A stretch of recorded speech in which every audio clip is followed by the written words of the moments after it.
ఆధ్యాత్మికత లేదా స్పిరిచువాలిటీ, దీంట్లో ప్రధానంగా మన వాళ్ళు దేవుడు వేరు సమాజం వేరు అని భావిస్తారు.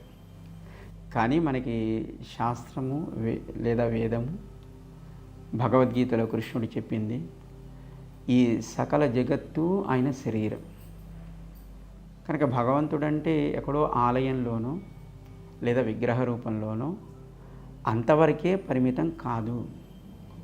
భగవంతుడు అంతటా ఉంటాడు అని మనం ప్రహ్లాదుడి మాటగా చిన్నప్పటి నుంచి వింటున్నాం.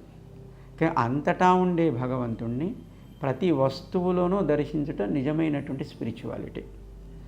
అప్పుడు మనకి ఆలయం వరకు పరిమితం కాదు భగవంతుడి సేవ అనేది.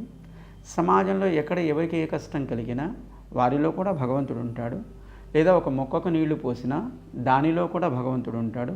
లేదా ఒక రాయికి మొక్కుతున్నాము, దాంట్లో కూడా భగవంతుడు ఉన్నాడని విశ్వసిస్తున్నాను. కనుక మీకు మొక్కకు నీరు పోసినా, పశువుకు మేత వేసినా, మనిషికి కష్టంలో మనం వాళ్ళకి చేయగలిగే సేవ చేసినా అది ఆ లోపల ఉండేటువంటి భగవంతుడికే చేరుతుంది. కనుక భగవంతుడిని భక్తి కలిగి ఉండుట అని అంటే కేవలం విగ్రహ రూపం వరకే మాత్రం పరిమితం కాదు అని మనకి పెద్దలు చెప్తూ ఉంటారు. భగవంతుడు పూర్తిగా నాకు తెలిసాడు అని అనుకుంటారు కొంతమంది. వాళ్ళు ఆలయం వరకు లేదా పూజా పునస్కారాల వరకే పరిమితమై ఉంటారు.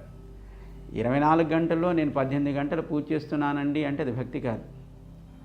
ఈ 18 గంటలు నువ్వు కొంతవరకే పరిమితమైన ఆలోచనతో నువ్వు చేసే కార్యక్రమాలు సాగుతున్నాయి.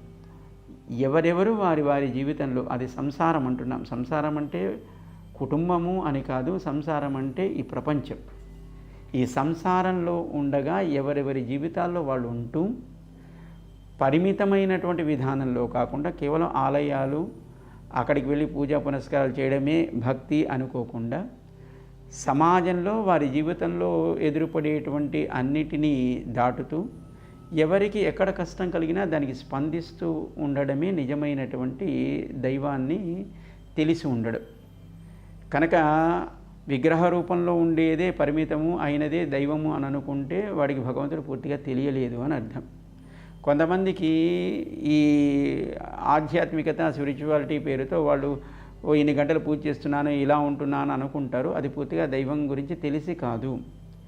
రెండవది, కొంతమంది దైవం నాకు సంబంధం లేదు, నాకు అవిశ్వాసం లేదు, సమాజం పట్ల నాకు ఒక అభినివేశం ఉంది, సమాజ సేవే నాకు జీవితము అనుకుంటూ సమాజాన్ని ఒక మెటీరియలిస్టిక్ వరల్డ్లా చూసే వ్యక్తులు భగవంతుడి గురించి పూర్తిగా తెలుసుకున్న వాళ్ళు కాదు, సమాజాన్ని పూర్తిగా చదివిన వాళ్ళు కాదు. భగవంతుడు సమాజం ఎప్పుడు వేరు కాదు. కనుక భగవంతుడే ఈ ప్రపంచాన్ని తన శరీరంగా, విశ్వాన్ని తన శరీరంగా కలిగి ఉంటాడు. ఇప్పుడు ఎక్కడ ఏ సేవను అందించినా అది భగవంతుడికి చెందుతుంది. కనుక భగవంతుడు సమాజము అని వేరుగా చూడకుండా రెండింటిని కలిపి చూడగలిగితే నిజంగా దైవం ఇది అని మనకు అర్థమవుతుంది. కనుక మీరుండే వృత్తిలో, మీరుండేటువంటి జీవన విధానంలో ఎవరికి ఏ కష్టం కలిగినా మీరు స్పందిస్తే అదే నిజమైన భగవద్ ఆరాధన అవుతుంది.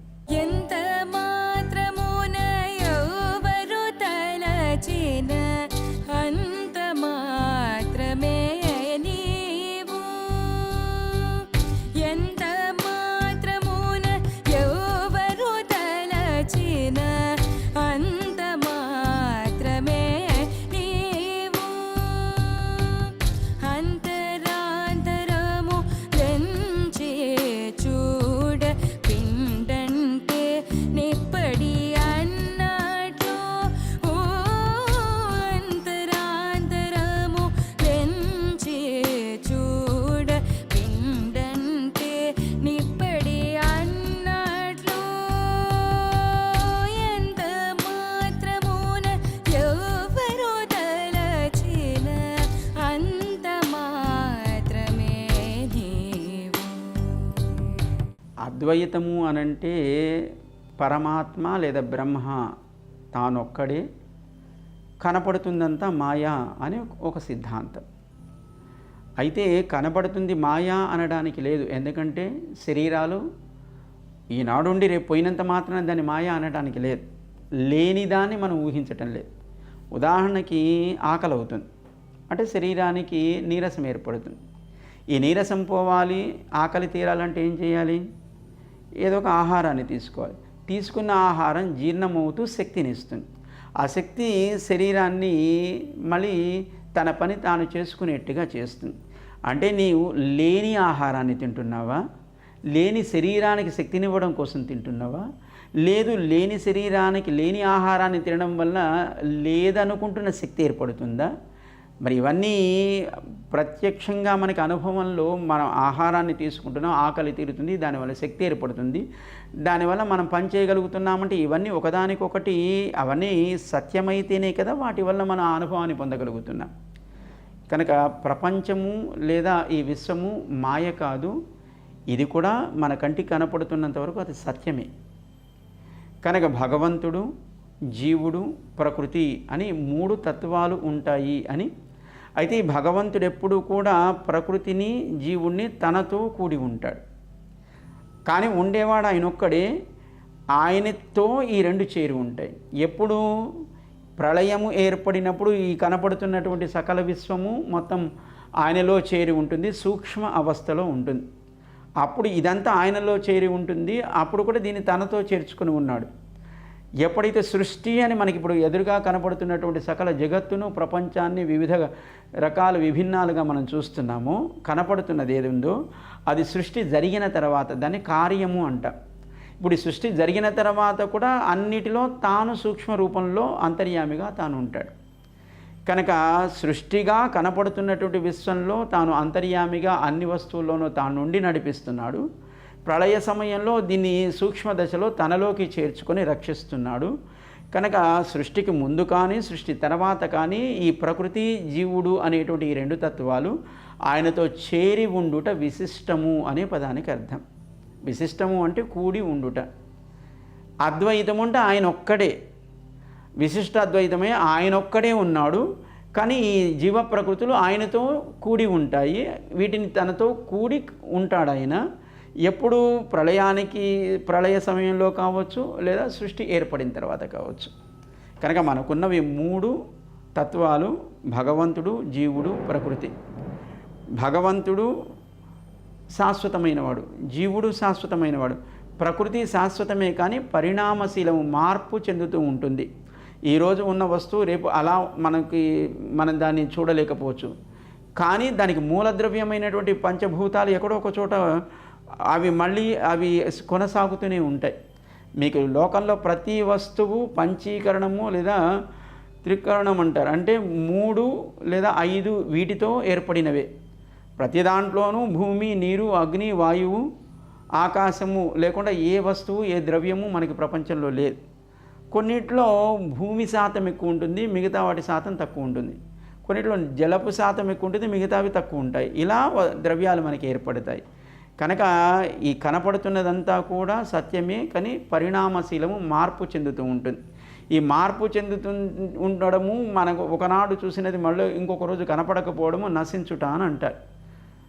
అదర్శని అని అంటారు. అంటే అది పూర్తిగా పోవడం లేదు, మనం చూడలేకపోతున్నాం. ఆ రూపంలో మళ్ళీ దాన్ని మనం చూడలేకపోతున్నాం.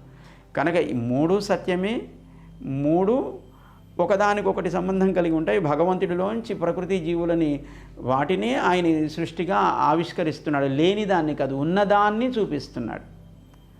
ఎక్కడో లేని దాన్ని మనకి లోకంలో మీకు సృష్టి ఎవడు చేయలేడు. ఏదైనా ఆవిష్కరణమే.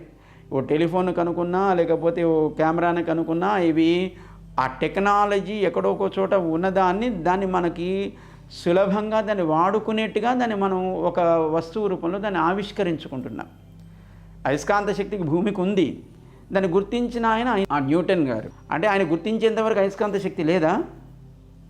అంటే ఉంది, కానీ దాన్ని గుర్తించడానికి ఏదో ఒక సమయము, ఒక సందర్భం ఏర్పడింది.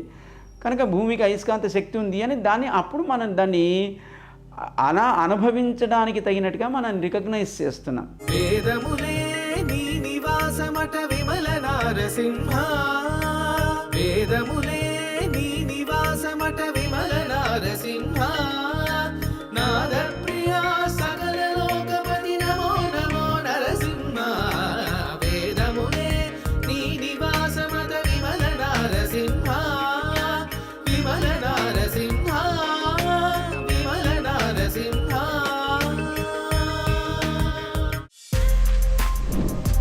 For more videos like this, subscribe Big TV channel.